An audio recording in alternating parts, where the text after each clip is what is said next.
大家好，我哋係 VRX， 由一班性暴力幸存者組成嘅性罪行法律改革關注組。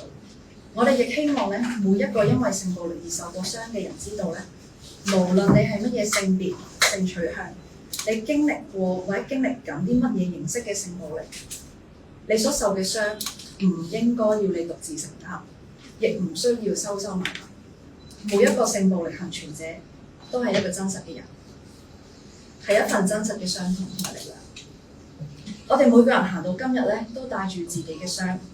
有人上過庭，喺法庭上面咧係被反覆質疑點解冇反抗。有人用咗好多年嘅時間咧，先至意識到自己曾經嘅經歷咧係性暴力。有人喺最艱難嘅時候，發現法律連形容自己遭遇嘅詞語都冇。尋求司法公義咧，好似攀一座好大嘅山。組員 Moon 就分享，真正阻止幸存者發聲嘅咧，往往唔係缺乏勇氣，而係缺乏一個值得佢哋信任嘅制度。我哋希望協助建立一個真正值得信任嘅制度，係一個公平、尊重幸存者、明白創傷嘅制度。組員咧佢話咧，呢個正正係社會嘗試正視過去法例嘅不足。組員 Celia 咧，本來對法改係冇乜期望嘅，但係見到同意嘅法定定義喎，佢覺得好振奮。佢希望立法之後，大家對性侵嘅理解可以由有冇尊重對方、有冇在乎對方感受去出發。組員 Maggie 就話：其實自己冇辦法反抗，係唔代表我同意。今日我哋喺度咧，想帶出兩個關注點嘅。第一就係關於強姦罪名嘅命名。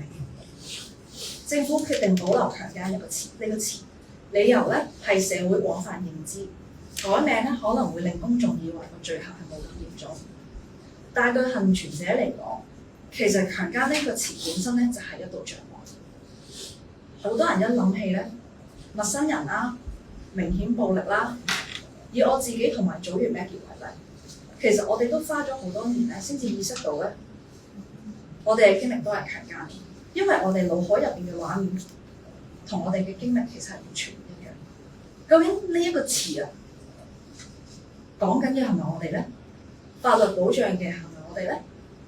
我哋理解政府擔心改名咧，可能會令個罪行變得較輕，但係用一個令人咧聯想到舊有狹窄定義嘅詞，其實都係令個罪行元素係唔清晰嘅。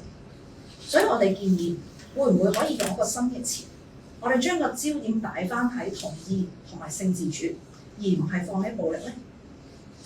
再括住可能俗稱強姦嘅字眼，就可以令公眾更加容易理解，幸存者亦都可以更加容易咧喺呢啲字眼度喺法律入邊咧認出自己。